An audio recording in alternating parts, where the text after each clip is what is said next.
Hello, I'm Night Novel, your humble storyteller for this evening.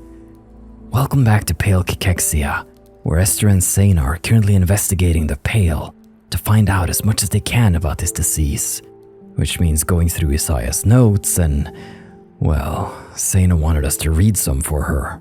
But, as we know, he hasn't really been the kindest dad in writing, so let's see how this goes. This one, shall I read it for us? Oh, yes, please. Resting her chin on Esther's shoulder, she peered curiously at the frenzied scribbling. With a deep inhale, Esther slowly began to read Isaiah's words aloud. Alright, grumpy Isaiah voice time. Earlier today, I was reflecting upon my departure from the Academy's medical circle.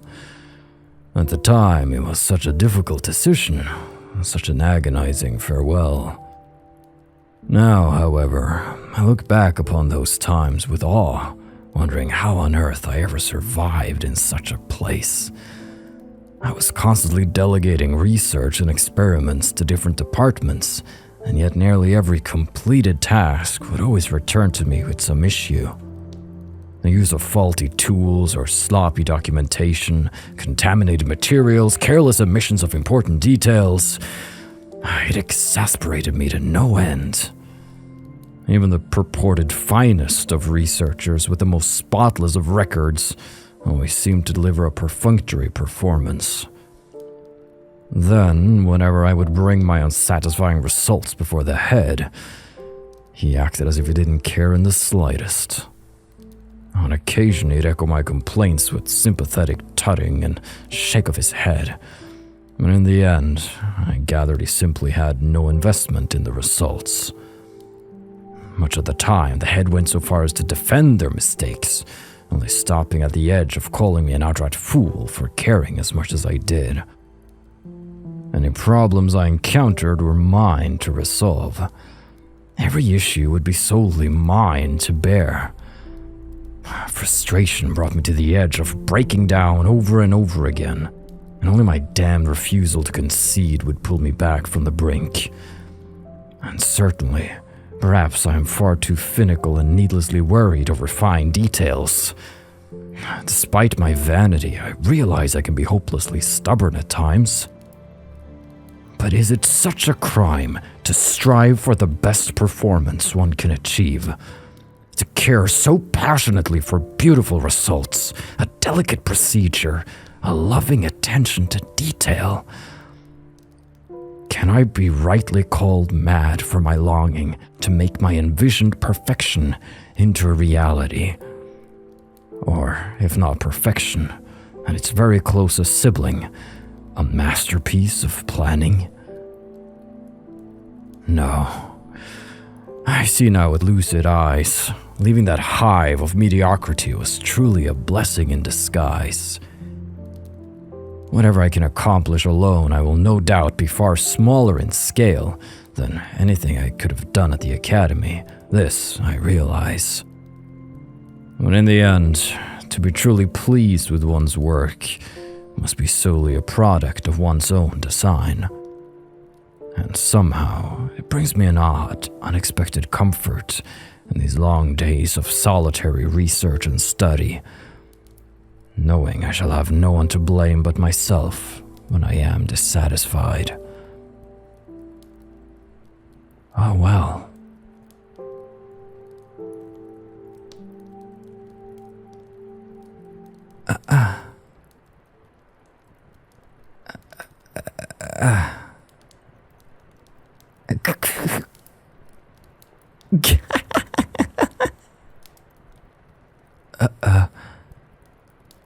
To Esther's surprise, as soon as she finished reading, Seina broke out into warm, delighted laughter.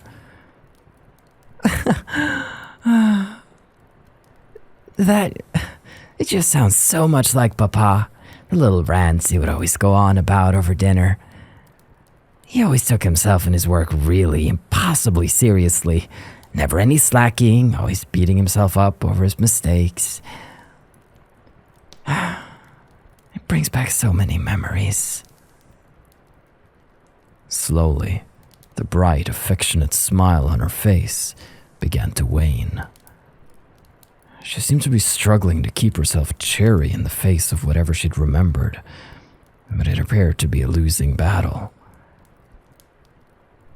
Seina, your father. Hesitating, Esther bit her lip.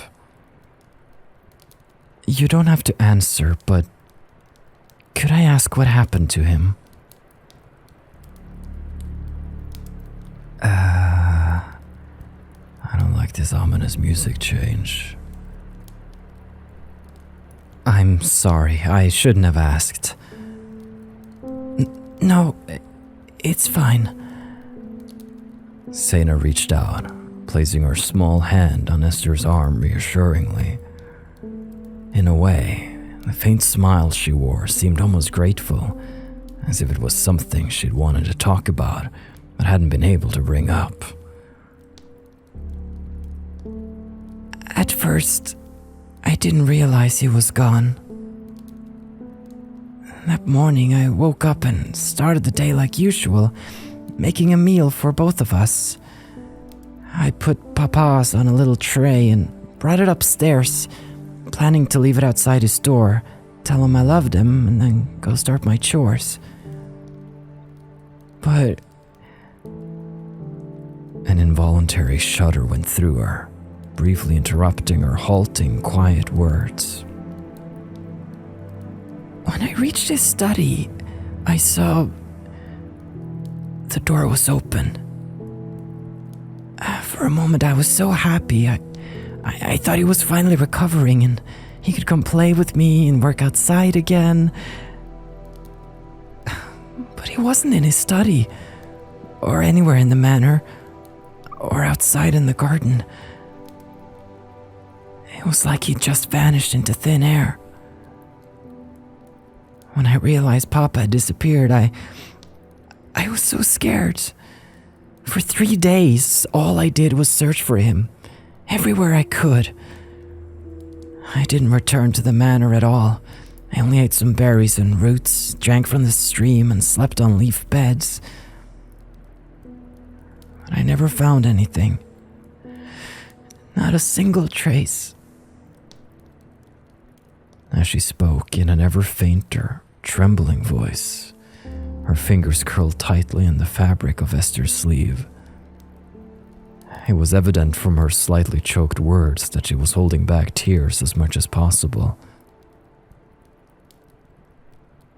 Finally, I came back home. I didn't know what to do. It seemed like the end of everything. I thought I would die of starvation or sickness or from being all alone for the rest of my life.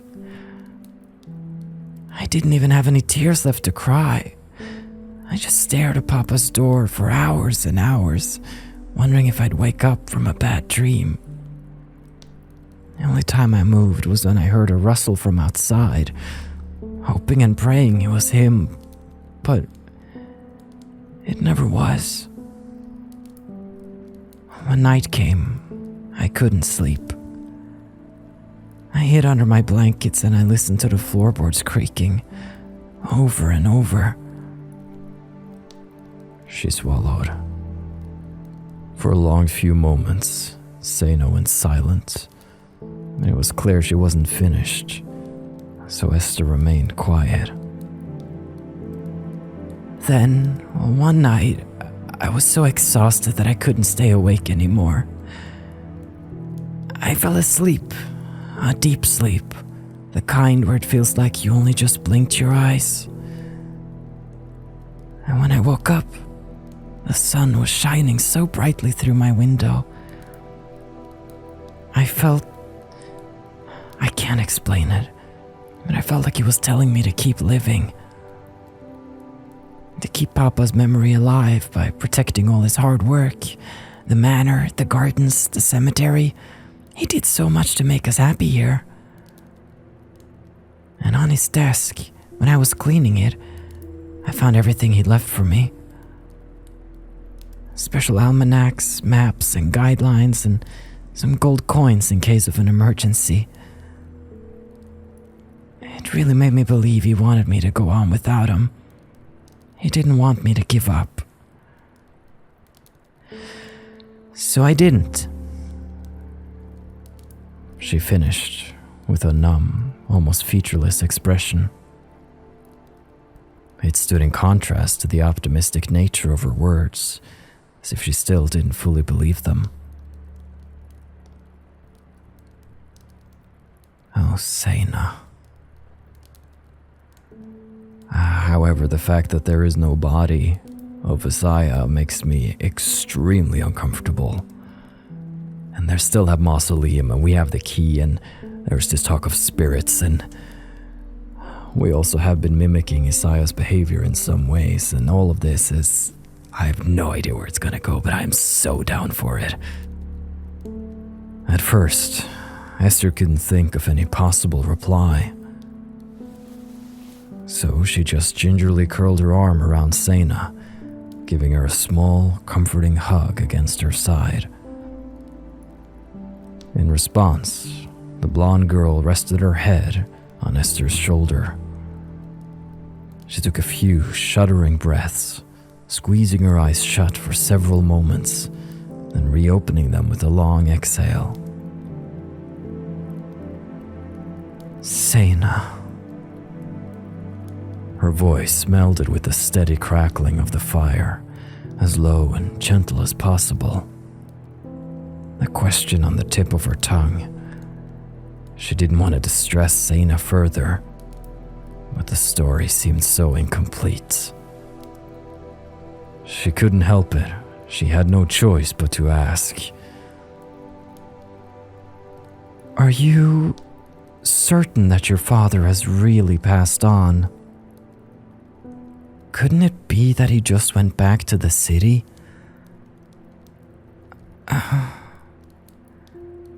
Seina stared with heavily lidded eyes at the gray window pane, where the distant, stormy sky still showed no sign of clearing. A long silence passed between them, but just as Esther began to wonder if Seina had heard her question. Before he disappeared, Papa was sick.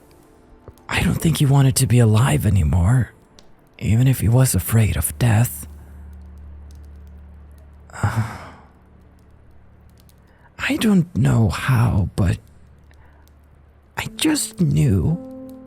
I knew he was gone, so I stopped looking for him anymore. When I accepted it, I grieved for him for a long, long time, until I could finally move on.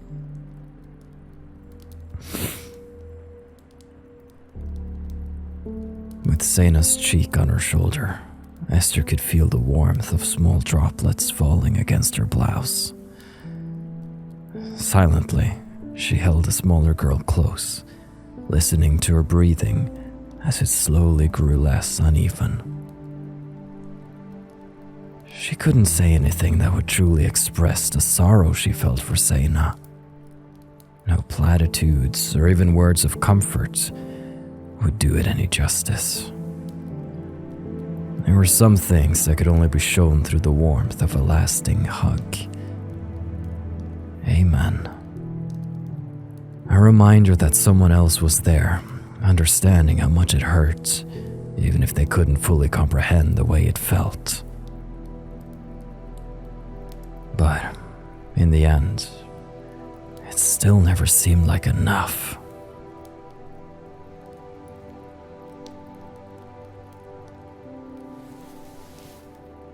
Finally, after what felt like a very long while, Seina slowly straightened up. I'm sorry, Esther. We were supposed to be going through Papa's books and notes, weren't we? She gave a small, sheepish laugh, brushing some of her hair behind one ear. But Thank you. For listening, I mean, it really helps. You don't have to thank me. When Esther shook her head somberly, Seina's smile actually brightened a little.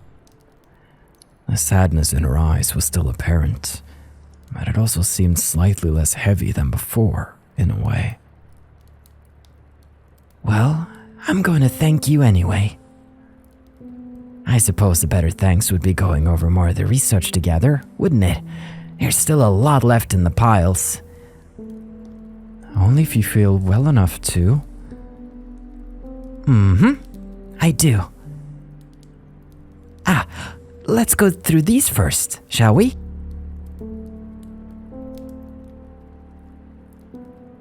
You strong girl.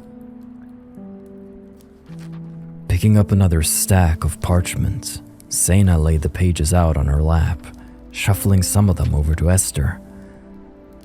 At first, it felt a little awkward to start up working again after their talk, but the rustling of papers and rhythm of their murmured reading helped restore a comforting atmosphere. To their disappointment, however, they soon realized that none of the other papers were Isaiah's journals. Instead, they seemed to be his esoteric, incomprehensible notes taken from various books, scientific theories mixed in with long ramblings on the supernatural. At one point, the fire's warmth, combined with the coziness of their slow-paced, quiet reading, started lulling both girls to sleep. Without even realizing it, they ended up slumping at opposite ends of the sofa, dozing off peacefully. When they awoke an hour or so later, they were equally hungry. Lunch had been forgotten in the midst of their engrossed work. But Esther was more than happy to help Seina in the kitchen, and together they cooked up a well-deserved meal of savory porridge with roasted vegetables. The two girls ate together, mostly in contemplative silence. Contemplative silence, their thoughts preoccupied by Isaiah's books and writings. Delving into his journals had left a heavy, uncertain weight in the air, alongside the guilt and morbid fascination of uncovering dead secrets. Esther had no idea if Isaiah would have wanted his writings to be examined by a stranger, one who was mainly searching in her own self-interests at that. But Seina surely knew him better than anyone else, and she seemed just as eager as Esther to explore what her father had left behind.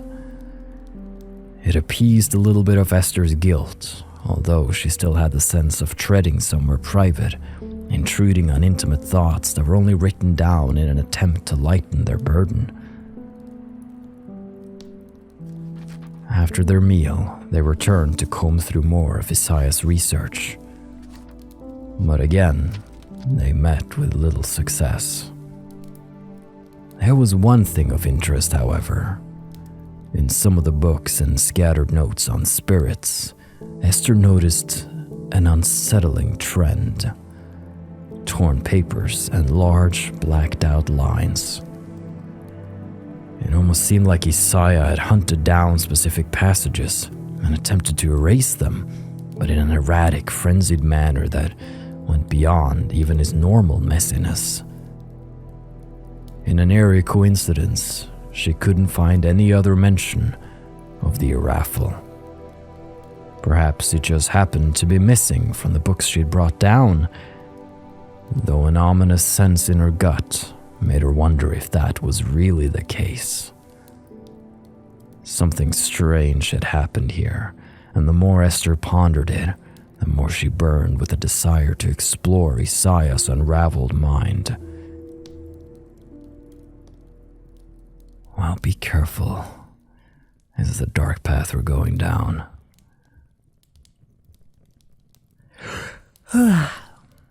I'm sorry, Esther, but I don't think I could read another word tonight. Surrendering to a long, exhausted yawn, Seina stretched her arms out over her head. Oh no, that fake yawn is... Oh, why did I have to do that? Oh. I don't think I can either. It's not exactly light reading. You can say that again. My brain feels like it's jumbled up from all that fancy writing. They really use 100 times more words than they have to, don't they? Maybe it makes them feel more smart. Well, it makes me feel bored. I really need to think about their audience more. She put on a playful pout, dangling her legs over the side of the couch. With a soft thud, her foot absent-mindedly hit the side of Esther's satchel, which was still resting on the floor. Let me guess. Our clock device is going to come out and there's going to be questions. Sorry. I knocked it over. Here, let me pick this up. You don't have to. It's fine, really. But Seina was already on her knees, scooping up the small trinkets and notes that had fallen from the pack. Is this your watch, Esther? Oh, it's very pretty. Picking up the silver timepiece from the ground, Seina turned it over in her hand, studying it with curiously shining eyes.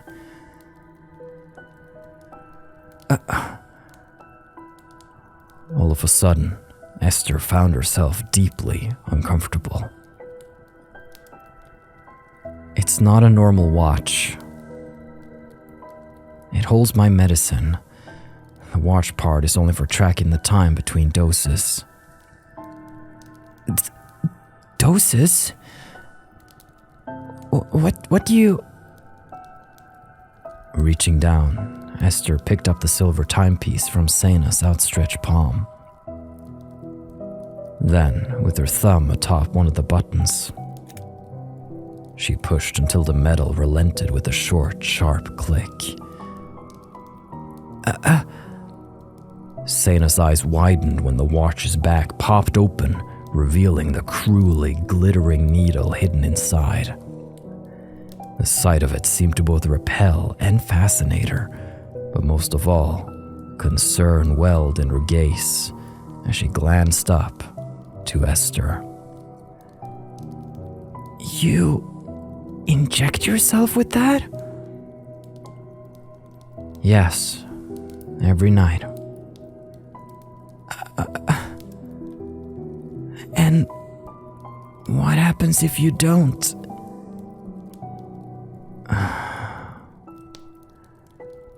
My muscles will slowly grow numb, then give out altogether.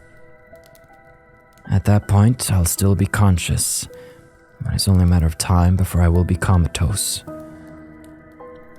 It's possible to survive the paralysis for a short time, but if I don't quickly get another dose, my heart will stop. All the injection does is hold the threat at bay. It will always be there, no matter what. The fatigue of the pail is not really tiredness. It's a growing catatonia kept frozen in its earliest stage, before you lose the ability to move. She could hear her own calm, detached voice echoing in her ears, describing the effects the same clinical way she had so many times before.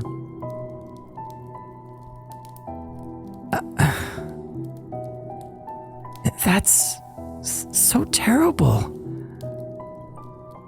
I'm so sorry, Esther. After a moment, Esther gave her a small shrug. To her, it was largely just another part of existence, a bodily need she had to deal with, like eating or sleeping. Of course, she longed to be rid of it, but after dealing with the pail for so long, she could barely remember what life felt like without its weight.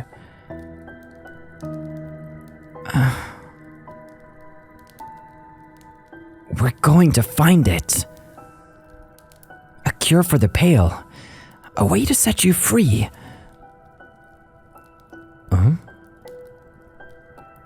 I promise I'll help you, Esther. I'll do anything I can. I mean it. We'll find a cure, some way or another. I know we will.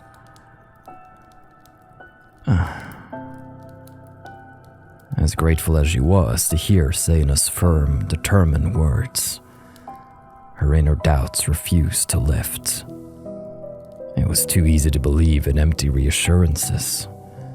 Oftentimes, they only made a later disappointment far worse than before.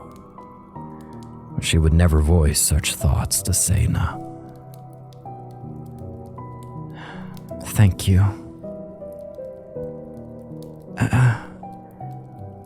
Judging from how the smaller girl's features grew slightly crestfallen, Esther hadn't hidden her lack of faith as well as she'd thought. After a long moment, though, Seina composed herself again. Well, we've done quite a lot today for being stuck inside, haven't we? Even though we napped, I'm still so tired. You should sleep then. I'm tired too. You're probably right. I don't think I'd be of any more use reading these books tonight. At least the rain stopped. It should be a lovely fresh day tomorrow. I hope so anyway. Seina combed her fingers through her messy hair, letting out a sigh. Briefly, her gaze shifted over towards the watch still in Esther's hand. A flicker of worry and something almost like frustration reflected in her eyes. I hope you can rest well, Esther. I'll see you in the morning, all right? Esther nodded. Her fingers folded over the cold metal in her palm, masking it somewhat self-consciously. Thank you for the help, again. Good night. No need to thank me. It was fun reading together, really. We got a cute CG out of it, too. Well then, good night. With a gentle wave, she turned to make her way back upstairs, like always. When she was gone, Esther pulled out her nightshirt and began to change, savoring the loose and cozy warmth her new makeshift pajamas offered. She'd already settled into a comfortable bedtime routine, and part of her enjoyed pulling out her heavy blankets each night, making a pleasant nest for herself. But somehow, when she finally sat back down and clicked open her watch, it seemed all the more difficult to bring its syringe to her arm.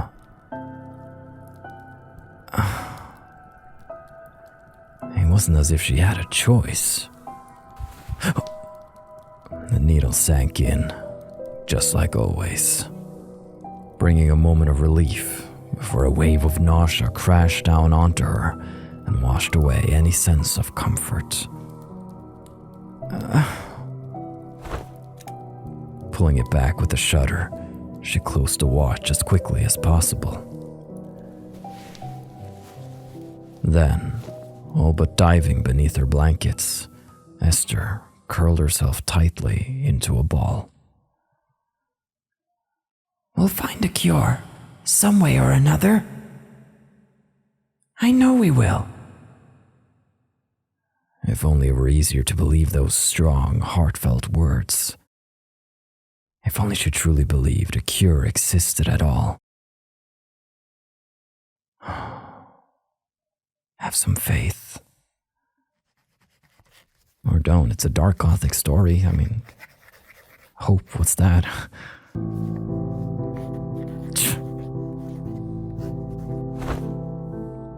With an irritated click of his tongue, he threw his fine red quill onto the desk.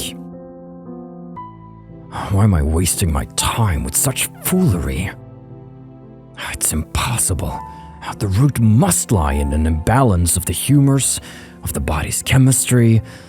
How can this fanciful nonsense possibly be of any use to me? Desperation truly does drive every man to the metaphysical. Oh, you're researching ghosts, huh? Muttering to himself in exasperation, Isaiah rubbed a hand over his blurry eyes. It felt as if he was constantly throwing himself at an impossible task, wasting his time on a labor that would never bear any fruit. A disease that was better off simply managed instead of ever truly cured. That was what all the literature pointed to, and he was nearly at the point of believing it. But somehow, a little spark of hope always remained within him.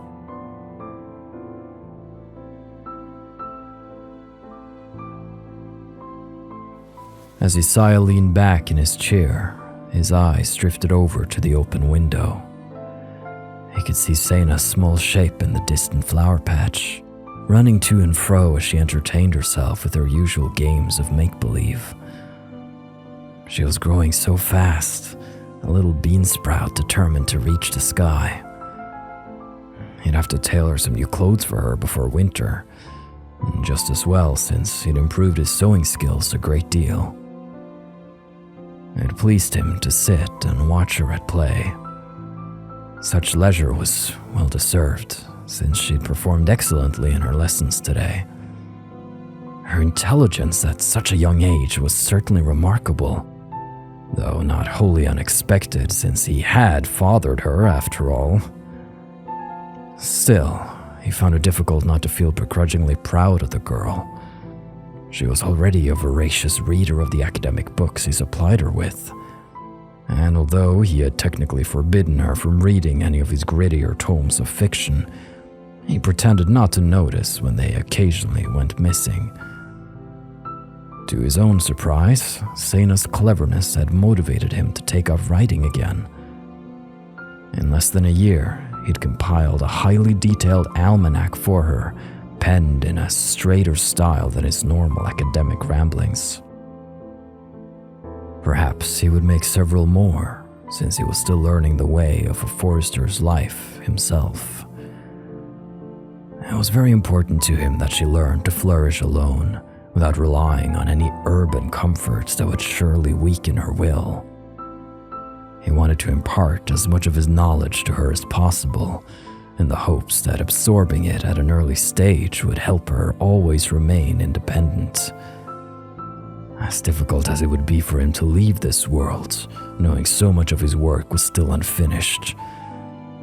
As long as Seina knew how to survive without him, when that fateful day arrived, he'd finally be able to let go. Oh wow, he has really come far, hasn't he? A tightening, squeezing sensation in his chest jerked Isaiah back from his thoughts. Pushing back his chair, he rose swiftly to his feet. Slumping against his desk, Isaiah barely managed to catch himself in time. The muscles and tendons in his legs felt as if they'd atrophied, or else were impossibly strained beyond the point of exhaustion. Where is it? He reached out with a trembling hand, grasping around for the presence of a small, cold bottle. Soon, his fingers brushed against it, yanking the flask towards him. His medicine. The last dose hadn't been strong enough.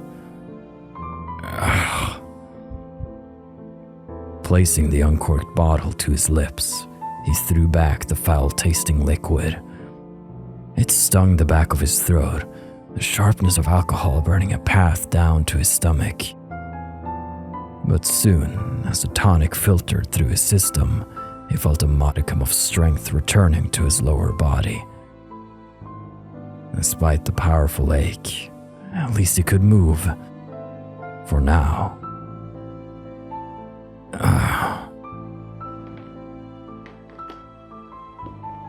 And that pale cachexia is no joke. Picking up the roughly hewn cane that leaned against his desk, Isaiah slowly crossed his study. but before he reached his distastefully familiar bed, he paused, casting a sudden, swift glance towards the window. She was still there, dancing, gathering flowers, waiting for him to finally step out and join her. Disappointed, no doubt, when another bedridden day came and went, playing alone as best she could, never complaining, never crying, not once, as if she were immune to every crippling pang of sadness.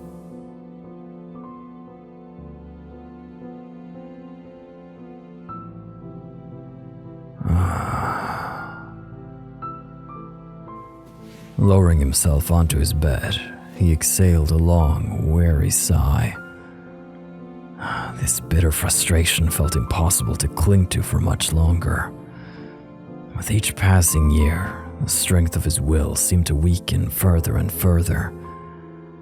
Every burst of indignation and determined pride was always matched by the depressive slump of the aftermath. No, he wouldn't give up. He couldn't give up. Not yet. But how much longer was this cycle sustainable? How much longer before his body and mind gave out altogether? There had to be an end, and yet all he could do was attempt to stave it off for as long as possible. Seina. Poor, unlucky child. Mumbling to himself in a daze of exhaustion, he pressed his cheek against the pillow, staring into the wall with half-lidded eyes. A problem to which there was no solution. No exit, other than to wait for sleep to come and relieve the burden for the rest of the day. Perhaps he would awaken with a little more energy, a little more inspiration, a little more hope.